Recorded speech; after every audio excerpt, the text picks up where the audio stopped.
Hello and Jai Hind everyone. Welcome to the classes, and this is Mohesh Sharma with you to the LK Academy channel. And right now we're gonna see a very interesting topic that is called Agni Prime Missile.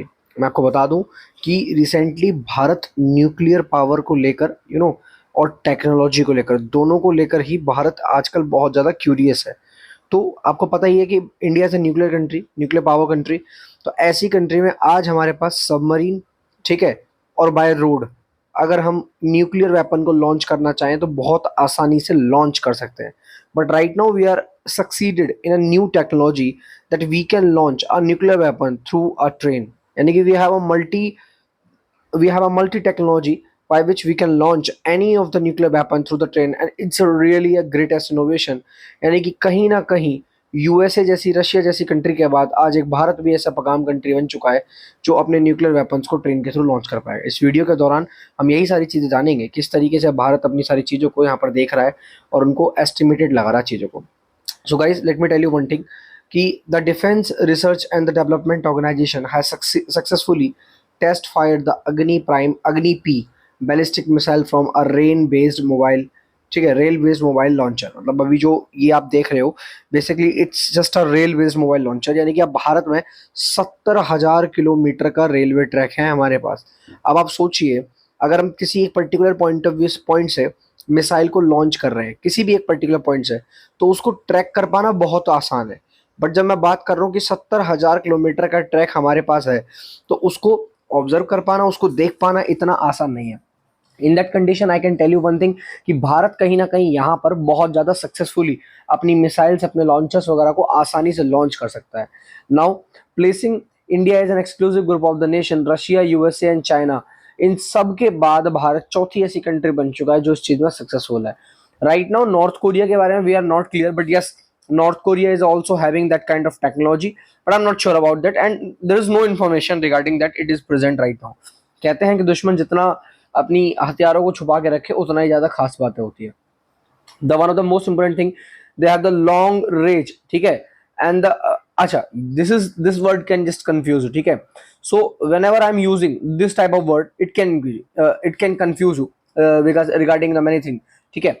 तो इसका मतलब just एक simple सा word का मतलब ये है कि भाई ये जो कार्टून यहाँ यूज हो रहा है ना, ये आप देख रहे हो, ये कवर कर रखा है ताकि इस पर डस्ट ना जाए, ये ना जाए, बस दिस इज जस्ट मीनिंग कि एक ऐसा वे है जहां पर हम इसको यहाँ पर यूज कर रहे हैं, ठीक है। चलिए, नाउ ये बहुत बड़ी अचीवमेंट है भारत के लिए, स्पेशली न्यूक्लियर अगर मैं बात करूं टेक्नोलॉजी को लेकर, और ये सारा काम जो कर दिखाया वो किया है यहाँ पर डीआरडीओ ने, defence and research and development organization. तो यहाँ पर डीआरडीओ के द्वारा किया गया सारा का सारा काम है।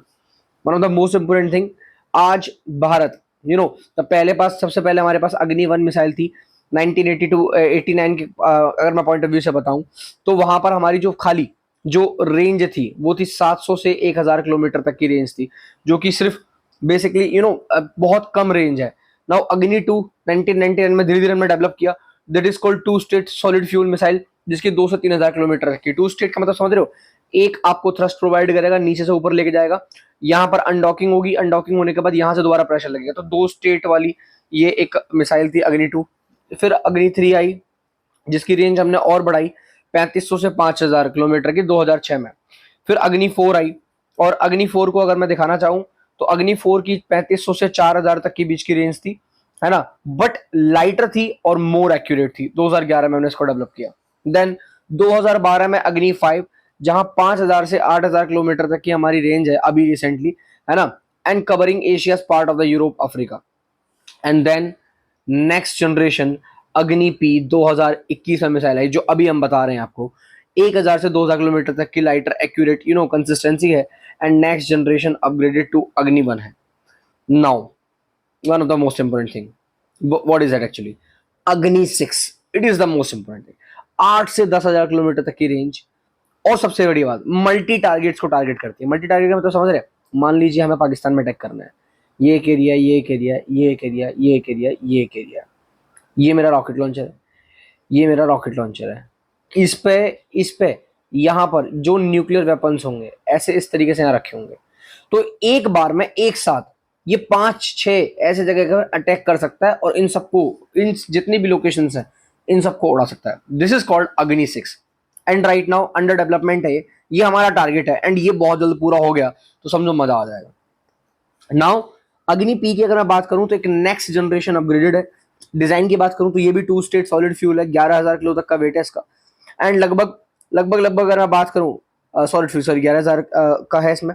और लगभग अगर इसमें बात करूं तो उसकी जो रेंज है वो 1,000 से 2,000 किलोमीटर तक की है। पेलोड कैपेसिटी की बात करूं तो हाईली एक्सप्लोसिव है, ठीक है, एंड थर्मोबैरिक है और न्यूक्लियर वॉर हेड्स के लिए मतलब basically it is for that, है ना। Now one of the most important thing is that were tested in 2021 as a nuclear capable and hailed by the defense minister as to boost the incredible India's credible minimum, ठीक है, डिटरफेरेंस। अब rail based mobile launch system की जरूरत as I told you कि क्यों जरूरत है। मान लो आज कहीं ना कहीं सर्वाइबिलिटी के लिए कोई भी चीज, कोई कंट्री हम पे अटैक करती है, हमारा पूरा न्यूक्लियर एरिया बर्बाद कर देती है, सबमरीन बर्बाद कर देती है। आज हमारे पास 70,000 किलोमीटर का ट्रैक है, हम कहीं से भी लॉन्च करें, हम कहीं से भी कुछ भी करें, nobody is able to stop us। And this is the one thing कि जो भारत के स्ट्रक्चर को बहुत ज्यादा एडवांस्ड, बहुत ज्यादा स्पेशलाइज्ड और बहुत ज्यादा बेसिकली मूवेबल बनाता है, ठीक है। Now the another point is that कि कहीं ना कहीं यहाँ पर एडवांटेजेस हैं, बहुत सारे एडवांटेजेस हैं, क्योंकि आज हमारे पास submarine based, aircraft based, road based, rail based launchers हैं जो कहीं ना कहीं भारत की टेक्नोलॉजी को एक बड़े लेवल पे इनहेंस कर रहे हैं। 70,000 किलोमीटर तक का रेलवे ट्रैक, उसका नेटवर्क अलाउ करता है, जगह जगह हम इस चीज़ को डिप्लॉय कर सकते हैं, डिप्लॉयमेंट कर सकते हैं और बहुत जल्द लॉन्च कर सकते हैं। आपको पता है जब मैंने कवर दिखा रखा है ना, इसका कवर, उस कवर को अनकवर करने की जरूरत नहीं है। Let me show you.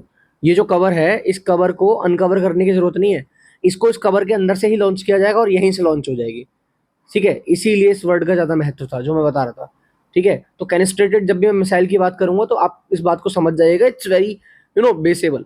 Now survivability की बात करूं तो enhance India's ability to retaliate after a nuclear strike. अगर किसी ने हम पर न्यूक्लियर स्ट्राइक करी तो हमारे पास रिटेलिएट करने का मौका होगा, हमारे पास को बार बार उसको बताने का मौका होगा, भाई we have having other options also.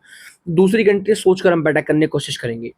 अगर मैं ग्लोबल कॉन्टेक्स्ट की बात करूं तो रेल बेस्ड मिसाइल अभी तक सिर्फ जो बेसिकली मानी जा रही है यूएस, रशिया, चाइना के पास है and it's a biggest thing, ठीक है। चलिए नाउ जैसा कि आप देख सकते हैं कि यहाँ यूएस के पास, देन रशिया के पास, देन चाइना के पास, नॉर्थ कोरिया को लेके थोड़ा सा डाउट में है, बट राइट नाउ भारत के पास भी अब 2025 में we are having that missile. So I hope guys you just understand this topic and आपको मजा आया होगा इस टॉपिक में। And if you love that you can join any of our courses, GPSC, UPSC, NDA और CDS, आप किसी भी कोर्स को ज्वाइन कर सकते हो बहुत ही मिनिमल अमाउंट में, है ना। यहाँ डिफरेंट डिफरेंट अमाउंट्स आपको दे रखे हैं, आप मेरा कोड यूज करो, इस क्यूआर कोड को स्कैन करो, आपको ये कोर्स डिस्काउंट के साथ मिल जाएंगे। आप वेबसाइट पे विजिट करो, क्यूआर कोड को करने के बाद आपको डिफरेंट चीज़ें मिलेंगी। चलिए दोस्तों, मिलते हैं अगली वीडियो में, ठीक है। तब तक के लिए जय हिंद दोस्तों, वंदे मातरम।